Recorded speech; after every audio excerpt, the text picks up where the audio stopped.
오늘 정성건 집사님이 육지에 가셨어요. 우리 꿈틀호는 작은 배이기 때문에 한 사람만 빠져도 끼우뚱합니다. 너무 감사하고요. 목사님 어떡하죠? 내가 다음 주에 예배를 못 드리면 육지에 가서 드려야 될 것 같은데, 그래서 거기서 드리면 되죠. 이렇게 얘기를 했더니 죄송합니다. 그러고 가시더라고요. 죄송할 거 없는데, 누군가의 마음을 이렇게 헤아려 준다는 게 얼마나 큰 기쁨이 될지 몰라요. 예전에도 제가 전도사 때인데 아직도 이름을 안 잊어버려요. 가끔 기억날 때면 제가 기도도 지금 해주고 있습니다. 한 30년이 지난 일인데도 여태구라는 아이가 있었는데 초등학교 5학년짜리인데 추석 때 되면 다 이제 시골로 내려가잖아요. 내려가는데 이 친구는 장손이에요. 그래서 내려가지 않으면 안 돼요. 제사를 드리고 막 하게 되기 때문에. 근데 자기는 안 가겠다고 우겼대요. 왜 그러냐니까 다 시골 내려가면 전도사님 혼자 예배 드리는데 나라도 가줘야지. 그러면서 박박 우겨가지고 그 집에서 예배를 드리고 그리고 시골로 내려갔던 기억이 납니다. 여러분에게도 아마 이런 마음에 남는 사람들이 다 있을 거예요. 오늘 이 시간이 주님의 마음에 남는 예배가 되었으면 좋겠습니다. 작은 일이 큰 일이다 라는 제목으로 하나님 말씀 증거하겠습니다. 오늘 본문은 여러분들이 너무나 귀가 닳도록 지겹도록 들을 본문입니다. 소위 비유, 달란트 비유로 다루어지는 오늘 본문은 단순히 달란트에 대한 이야기를 하고 마무리하기에는 너무 아까운 본문입니다. 관점을 조금 달리 해보면 굉장히 큰 의미가 됩니다. 관점을 달리 한다는 것은 점을 다른 데 찍고 거기를 본다는 거죠. 지금까지는 점을 달란트에다 찍고 봤어요. 그러니까 달란트밖에 안 보였죠. 근데 점을 이제 조금 다른 데 찍고 보면 이게 또 다른 은혜가 우리에게 주어지는 것을 보게 됩니다. 어느 날 주인이 멀리 도시로 떠나면서 종들을 불러서 각각 5달란트, 2달란트, 1달란트를 맡기고 이제 돌아와서 계수를 해봅니다. 계수를 해보니까 각각 5달란트 맡긴 사람은 5달란트를, 2달란트 맡겼던 사람은 2달란트를 남겼습니다. 그러나 1달란트를 맡겼던 사람에게는 어떤 일이 일어납니까? 1달란트 그대로 묻어두었다가 주인에게 뭐라고 평가를 받습니까? 이 무익한 종을 바깥 어두운 데로 내쫓으라. 거기서 슬피 울며 이를 갈리라. 이 말은 쉽게 말하면 이 본문 전체는 천국에 대해서 이야기하고 있거든요. 그러니까 이 사람은 천국 백성이 되지 못한다. 천국 백성이 아니다라는 것을 말하는 거예요. 이를 갈며 바깥 어두운 데로 내쫓으라. 거기서 슬피 울며 이를 갈리라. 천국과 지옥에 대한 이야기를 하고 있죠. 그리고 그것을 빼앗아 남긴 자들에게 나누어 줍니다. 그리고 주인은 5달란트와 2달란트 맡겼던 그들에게 뭐라고 하냐면, 여기서부터가 중요합니다. 오늘 우리가 점을 찍어야 될 부분이 바로 여기거든요. 착하고 충성된 종이다, 이렇게 말합니다. 그러면서 너무 중요한 말을 합니다. 자, 여기에다 점을 찍어야 돼요. 내가 작은 일에 충성하였으니 라고 말합니다. 그들이 한 일이 결코 큰 일이 아니라는 사실입니다. 5달란트 맡겼던 자가 5달란트를 남기고 2달란트 맡겼던 자가 2달란트 남긴 것은 큰 일이 아니라 작은 일이랍니다. 지금 주인이 그렇게 평가하고 있잖아요. 내가 작은 일에 충성하였다 라고 말합니다. 이 두 종이 칭찬을 받은 것은 달란트의 입장에서 보면 남겼기 때문이다, 최선을 다했기 때문이다, 이렇게 말할 수 있지만 아닙니다. 점을 우리가 내가 작은 일에 충성하였다 이것에 찍고 보면 작은 일에 충성했기 때문에 칭찬을 받은 겁니다. 이해가 되시죠? 그러니까 주인이 무슨 말을 했느냐 굉장히 중요하죠. 자, 오늘 본문의 핵심은 바로 주인의 말이죠. 주인의 말. 왜 예수님은 이들이 한 일을 작은 일이라고 말했는가? 또 하나는 예수님이 생각하는 작은 일이란 무엇인가? 이 두 가지를 우리 머리에다 담고 한번 본문을 이해해 보도록 하겠습니다. 성경은 다중 의미로 되어 있습니다. 플로베르가 말한 것처럼, 언어학자의 플로베르가 말한 것처럼 한 단어에는 하나의 의미만 있습니다. 맞습니다. 한 단어가 탄생할 때는 하나의 의미만 있습니다. 이 마이크가 탄생할 때는 이 마이크의 의미는 한 가지입니다. 소리를 증폭시켜서 더 잘 들리게 하기 위해서 우리가 마이크가 만들어졌습니다. 이 마이크의 목적입니다. 그러니까 하나의 의미만 있는 거죠. 자, 이걸로 다원이가 이렇게 걸어 나와요. 예배에 방해된다고 이걸 때릴 수도 있죠. 물론 저는 그런 인격을 가진 사람은 아니지만 이걸 때릴 수가 있죠. 그렇다고 여기서 이걸 몽둥이라고 부르지 않습니다. 몽둥이에 사용되지만 이것의 원래의 목적은 마이크입니다. 플로베르가 말한 것은 이처럼 하나의 단어가 탄생할 때는 하나의 의미만이 있다. 그런 말입니다. 그러나 성경은 조금 다른 것 같아요. 하나의 단어가 모여서 단어가 모여서 문장이 되고 문장이 모여서 또 문맥이 되지 않습니까? 그러니까 문맥을 전체를 볼 때는 다중 의미로 되어 있습니다. 다중 의미. 관점을 어디에다 점을 찍느냐에 따라서 의미가 약간씩 다르게 적용이 될 수 있다는 것. 본질이 바뀐다는 이야기가 아니라 적용이 되는 의미가 달라진다. 그런 말입니다. 여러분 우리 꿈틀기의 수준 정도면 이 정도 다 알아들을 수 있죠? 네, 그런 의미입니다. 그래서 오늘 본문을 본질이 흐트러지지 않는 선에서 좀 조심스럽게 해석을 하면서 다루어 보려고 합니다. 우리의 삶에는 영적 착시가 일어나서 때로는 큰 것이 작게 보이기도 하고 작은 것이 크게 보이기도 합니다. 그래서 하나님은 천국의 비밀을 작은 것들 속에 숨겨 놓으셨습니다. 그래서 천국에 대한 말씀을 읽을 때 우리는 마치 보물찾기를 하는 어린아이의 심정으로 자세히 천천히 찾아보아야 됩니다. 그래야 천국의 비밀을 발견할 수 있습니다. 제가 YCC 일일 캠프를 하면서 보물찾기를 했어요. 자기다가 보물을 잔뜩씩 숨겨놓았는데 아이들이 찾아요. 저기서 인서가 야 찾았다 그러니까 다른 애들은 조바심이 생기는 거죠. 그때부터 천방지축이 돼버립니다. 천천히 차분하게 찾아야 되는데 누가 한 사람 찾으니까 나는 못 찾으면 어떻게 하지? 그러면서 아이들이 막 사방으로 뛰어다니. 그러다가 못 찾아요. 보물찾기는 그렇게 찾으면 안 돼요. 자세히 들여다보고 천천히 봐야 찾을 수 있게 되는 거죠. 성경도 마찬가지인데 특히 성경을 읽을 때 천국에 대한 복음은 우리가 자세히 보고 천천히 보아야 그 비밀을 발견할 수 있고 마침내 그 보물을 찾고 기뻐할 수 있게 된다는 사실이죠. 그래서 천국에 대한 말씀을 읽을 때 우리는 보물찾기 하는 심정으로 우리가 집중해야 됩니다. 왜냐하면 사람들은 작은 것에 별로 관심이 없기 때문이죠. 우리가 숨겨놓았을 것 같은 데 가서 찾아보면 그곳에 보물이 있지 않아요. 전혀 예상하지 못한 곳에 보물이 숨겨져 있죠. 누가 뻔한 곳에 보물을 숨겨놓겠습니까? 하나님의 나라도 마찬가지입니다. 여기서 작은 것이라고 하는 것은 스몰이라는 말이 아니에요. 작은 것이라고. 그러니까 잘 들어봐야 돼요. 이거 의미로 우리가 다가가야 되는데 작은 것이라고 하는 예수님께서 말할 때 작은 것에 충성하였으니 라고 말할 때 이 작은 것은 적합하지도 않고 매력적이지도 않은 것들을 말하는 거예요. 그러니까 작은 일에 충성하였다라는 말 자체가 굉장히 아이러니한 말입니다. 왜냐하면 사람들은 본능적으로 작은 일에 충성하지 않기 때문이죠. 여러분 작은 것은 그냥 되어지는 일이기 때문에 굳이 충성할 필요가 없어요. 여러분 숨 쉬는 거 이게 굉장히 작은 일이에요. 나도 모르게 나도 의식하지 못하는 사이에 숨이 쉬어지지 않습니까? 누가 의도적으로 좋다 또 쉬었다 내가 살았다 이렇게 하는 사람 없어요. 그러니까 충성할 필요가 없다는 거죠. 박준이 쓴 운다고 달라지는 일은 아무것도 없겠지만 이런 책에서 박준은 작은 것에 대해서 이렇게 말합니다. 작은 일은 크게 관심을 갖고 바라보지 않는 사소한 일입니다. 작은 일은 또한 너무 당연해서 평소에는 눈에 띄지 않는 보잘것없는 일입니다. 작은 일은 언제나 반복되어서 대수롭지 않게 생각되는 일이기도 합니다. 작은 일은 매일매일 만나는 일이지만 큰 의미를 두지 않아서 주목받지 못하는 일입니다. 이게 작은 일이라는 거죠. 근데 예수님은 천국을 이 작음에 감춰놨다는 거죠.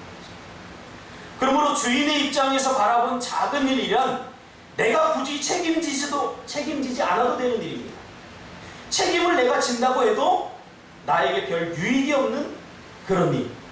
그게 오늘 예수님이 말한 작은 일입니다. 그러니까 이 비유 자체가 굉장히 엉뚱한 비유입니다.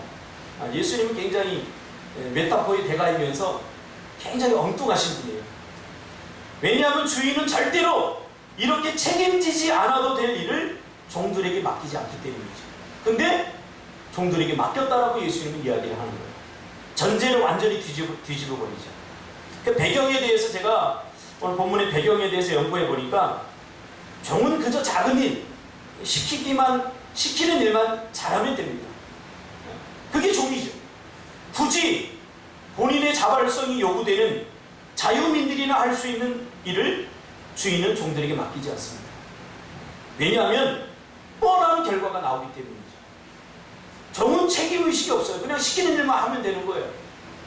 그런데 오늘 주인은 그 종에게 책임을 요구하는 자유민들에게 줄 수 있는 그러한 일을 오늘 맡겼다는 거죠. 그러니까 이 비유 자체가 굉장히 그때 당시에는 센세이션을 일으킬 수 있는 그러한 비유라고 볼 수 있죠.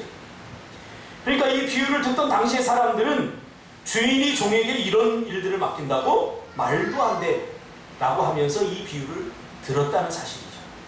여러분, 공산주의가 왜 한 세기도 지나지 않아서 망한지 아십니까? 본인이 책임을 안 지기 때문입니다. 밭을 일구라고 줘요. 그리고 공동으로 밭을 일구라고. 그래서 거기에서 뭐 쌀이 한 가마 나오든 10가마 나오든 개인에게 책임을 묻지 않아요. 그러니까 망한 거예요. 아무도 책임지지 않기 때문에 망한 거예요. 생각해 보세요. 열심히 일해도 쌀 한 푸대 받고 대충 일해도 쌀 한 푸대 받는데 누가 굳이 자기를 희생하면서 정말 손바닥 다 까져가면서 그렇게 일할 사람이 몇 명이나 되겠습니까? 그러니까 공산주의가 결국 망하게 된 거죠. 사람은 내 것이라고 생각하면 목숨을 걸면서까지 최선을 다합니다. 그러나 내 것이라고 생각하면 관심을 갖지 않습니다.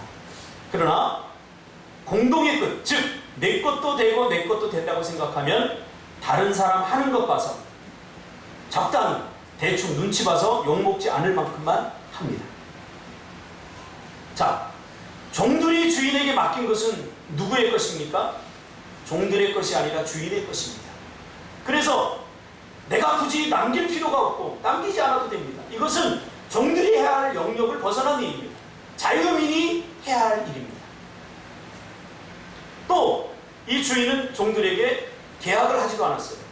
내가 이것을 남기면 남긴 것의 절반을 주겠다거나 80%를 너에게 주겠다거나 이런 그 일에 대한 의욕을 고취시키는 모티베이션도 제공하지 않았어요.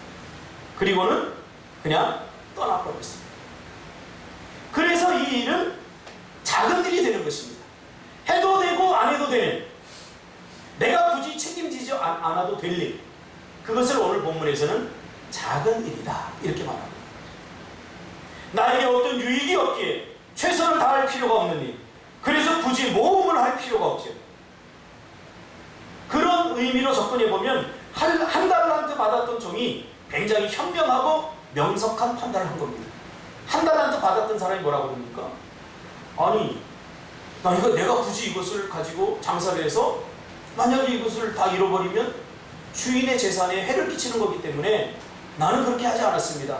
그래서 조용히 이것을 땅에 묻었다가 주인이 왔기에 내가 이것을 그대로 드립니다.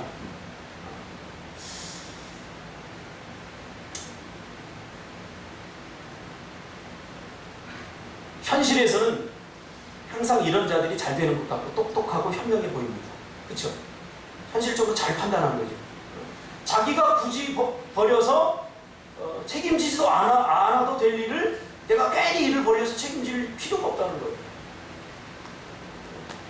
그래서 이 한 달란트 받았던 종들은 굉장히 똑똑하고 현명한 그런 사람입니다. 그런데 현실에서는 이런 사람들이 항상 똑똑하고 현명해 보이는데 하나님 나라에서는 어떨까요? 하나님 나라에서는 이런 사람들이 악하고 게으른 사람에 속한다고 오늘 주님은 구분하고 있어요. 이런 사람을 악하고 게으르다, 이것을 제가 단어를 분석해 보니까 멍청하고 무지한 사람이다 이렇게 번역할 수 있어요. 하나님 나라는 온통 작은 일들로 뒤덮여 있습니다. 작은 일들로 둘러싸여 있습니다. 그래서 한 달란트 받은 종들을 어디에서나 찾아볼 수 있습니다. 굳이 내가 할 필요가 뭐가 있겠어요? 내가 굳이 책임지지도 않아도 될 일인데 내가 괜히 이 일을 벌려서 책임질 일을 내가 뭐하러 하겠어? 하고 땅에 묻어두는 그러한 한 달란트 받은 종들이 많다는 거예요. 생각합니다.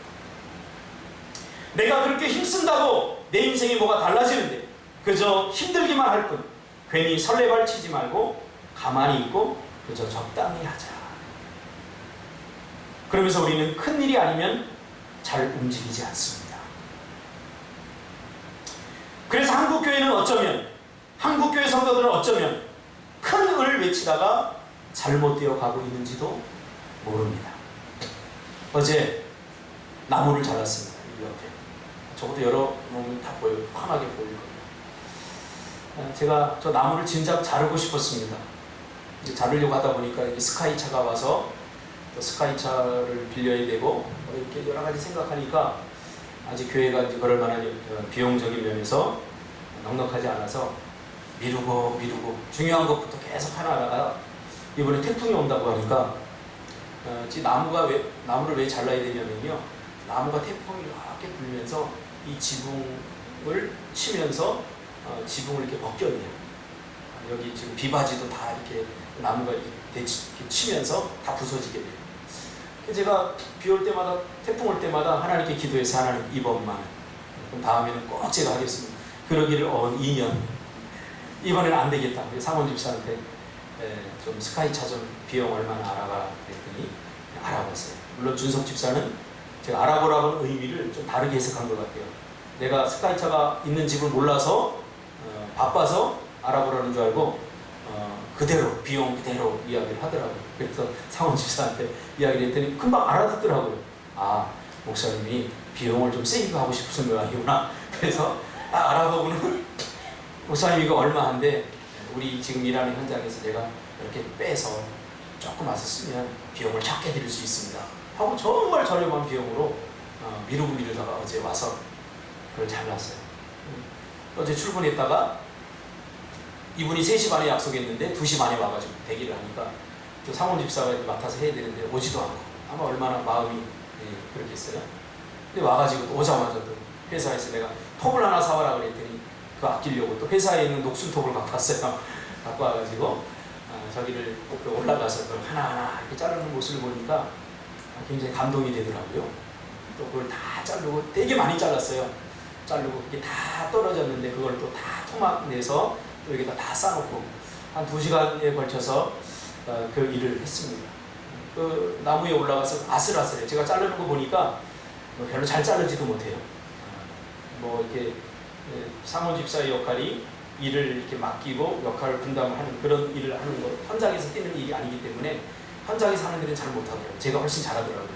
그런데도 내가 고생할까봐 그 한 손을 가지고 떨어질까봐 바들바들 떨면서 이 나무를 자르는 모습을 보니까 굳이 그렇게 한다고 해서 누가 알아주는 것도 아니고 자신의 인생이 변화되고 새로워지는 것도 아니고 그런데 그 작은 일에 땀을 흘리는 모습을 보니까 굉장히 제 마음이 감동이 되더라고요. 이거 뭐 해도 그만 안 해도 그만이에요. 꼭 상원 집사가 안 하면 언젠가 제가 할 수도 있는 일인데 그 모습을 보면 제가 너무 감동을 받았어요. 그러면서 하나님의 음성을 들으면 하나님의 마음이 바로 이 마음이다. 큰 일은 모든 사람들이 서로 하려고 하는데 작은 일, 드러나지 않는 일들에 대해서는 이 보물찾기를 해야 됩니다. 많은 사람들이 내가 책임져야 될 일에만 몰두해 있습니다. 내가 책임지지 않으면 금방 눈에 띄는 일. 그래서 어쩌면 책임질 일을 아예 만들지 않기도 합니다. 내가 책임진다고 굳이 드러나지 않은 일이기 때문이죠. 그리고 나에게 이익이 없으면 아예 아무것도 하지 않으려고 하죠. 스피노자의 말처럼 내일 지구가 멸망한다고 해도 나는 한 그루의 사과나무를 심지 못하고 있는 거죠. 그러면 큰 일은 필요 없습니까? 아닙니다. 큰 일은 그야말로 너무 중요하죠. 큰 일도 해야죠. 그리고 큰 일을 우리가 감당하기엔 너무나 벅차고 힘들어서 이미 주님이 큰 일은 홀로 맡아서 다 하셨어요. 다 하셨어요. 그러니까 우리가 하는 일은 큰 일이 아니에요. 작은 일이에요. 혹시 여러분 중에 내가 큰 일을 하고 있다고, 큰 일을 했다고 자부심을 갖고 교만해서는 안 돼요. 이미 큰 일은 예수님이 다 하셨어요. 왜? 우리는 큰 일을 할 만한 능력이 없어요. 그래서 주님께서 우리에게 작은 일을 맡겨줬어요. 그래서 우리가 하는 일은 어떤 일이라고요? 작은 일이에요. 큰 일은 힘들고 어려운 일입니다. 우리가 할 수 없는 것 같은 불가능한 일은 이미 주님이 다 맡으셨습니다. 그리고 우리에게는 작은 일을 맡기신 것입니다. 우리를 죄와 사망에서 구원하신 일, 우리가 할 수 없는 일 아닙니까? 그래서 주님이 맡으셔서 십자가에 죽으시고 부활하심으로 해결해 주셨습니다. 큰 일을 주님이 해결해 주셨습니다. 그리고 우리를 구원해 주시기 위해서 믿음을 선물로 주시고 믿기만 하라고 우리에게는 아주 작은 일을 맡기셨는데 그게 뭐냐면 믿음입니다. 그러니까 믿는 것은 작은 일입니다. 큰 일. 그래서 우리가 믿는 작은 일을 하면 하나님께서는 그 믿음의 일들을 만들어내십니다. 홍해를 누가 갈랐어요? 모세가 갈랐나요? 우리에게는 홍해를 가릴 만한 능력이 없어요. 그 홍해를 가르는 것은 하나님이 하십니다. 그럼 우리가 해야 될 작은 일은 무엇입니까? 하나님께서 가르실 것을 믿어야 하죠. 이게 작은 일입니다.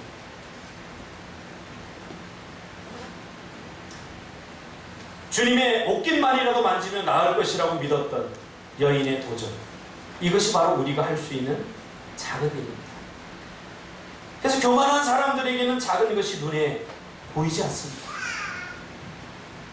나의 눈이 너무 높은 것을 향하기 때문이죠. 내 눈이 너무 큰 것들을 바라보고 있기 때문이죠. 이 세상의 모든 문제와 힘들고 어려운 환경 이미 주님이 다 맡으셨습니다. 그리고 우리에게는 쉽고 작은 일만 맡기시는 겁니다.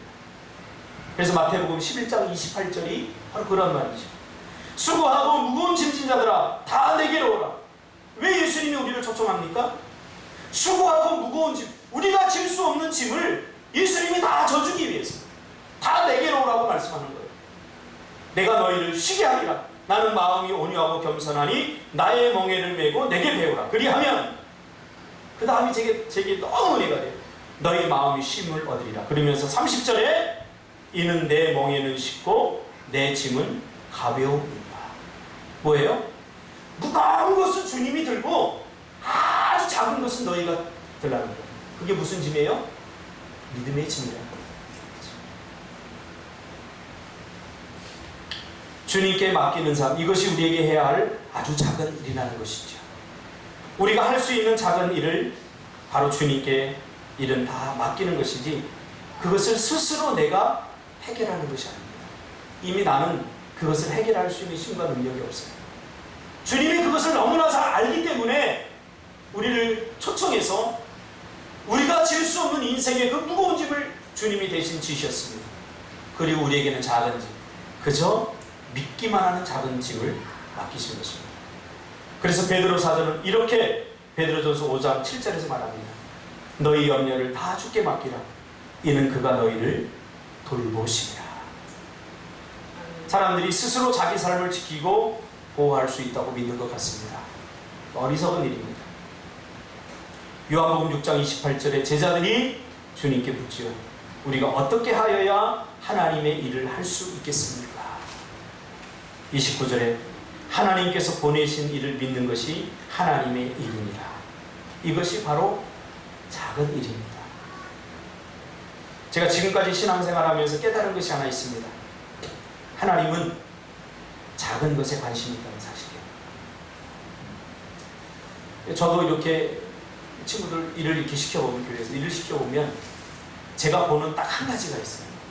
이 사람이 얼마나 그 일을 탁월하게 잘 해냈느냐, 얼마나 많이 남겼느냐, 얼마나 멋지게 했느냐, 얼마나 성과가 좋느냐.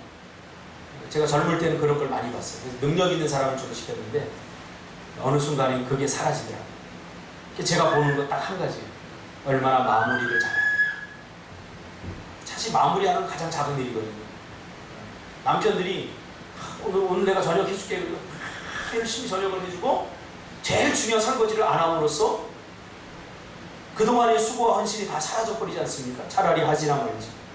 내가 하면 더 잘하는데. 이게 작은 일이에요. 또 우리의 관심은 그것에 가야 된다는 거예요. 작은 일.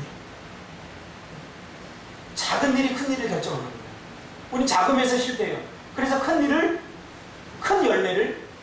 열매를 맛보지. 작은 일. 그러니까 잘 보이지 않아요. 그래서 가만히 있으면 안 돼요. 작은 일을 찾을 때는. 작은 일을 찾을 때. 이 주위를 둘러보면 작은 일 굉장히. 이 준석 집사 이번 주에 휴가였지? 근데 좀 더 즐기다 오지 왜 왔어? 자금에 관심을 가졌기 때문에 작은 일은 잘 눈에 보이지 않아요. 근데 중요한 것은 천국은 이런 사람들이 것이라는 거죠. 아마 여기 여러분 중에 단 한 사람도 나는 천국 백성이 아니야 라고 생각하는 사람 단 한 사람도 없을 겁니다. 자기의 어떤 의욕이나 자기의 생각으로 천국을 접근해서는 안 되고요. 성경 말씀에 비추어 봐야 돼요. 나는 정말 작은 일에 관심을 갖고 있는 거야. 우리 작은 아이들, 주일 학생들 얼마나 귀찮아요. 아까도 제가 내려갔더니 뭐죠? 한 아이가 저한테 달려오면서 축구해요 그러더라고요. 제가 축구하면 땀 흘려서 설교 못 하잖아요. 근데 그 아이에게 내가 아무리 설명하고 야 내가 있잖아 지금 설교했는데 목사님이 설교하는데 집중해야 돼. 그런다고 그 아이가 뭐 이해를 하겠습니까? 그래서 어머 하고서 바로 축구를 했더니 땀이 나가지고 그 잠깐 축구를 했어요. 그랬더니 와 애들이 다 달려들어요. 그러면서 형욱이가 한다는 말이 목사님 오늘 설교 안 해요? 형욱이는 생각이 깊은 아이예요. 그러니까 옆에서 인서가 거들어요. 맞다 오늘 예배 없어요? 그런 거예요. 왜 예배 드리지? 근데 여기서 축구하면 어떻게 해요? 조금 이따 올라갈 거야. 작은 일에 관심을 갖는다는 것은 때로는 귀찮고 번거롭기 때문에 우리가 잘 바라보지 않고 잘 다가가지 않는 곳에 자금이 있어요. 하나님 나라에서는 작은 일이 큰 일입니다. 작은 사람이 큰 사람입니다. 기도하겠습니다. 주님 고맙습니다.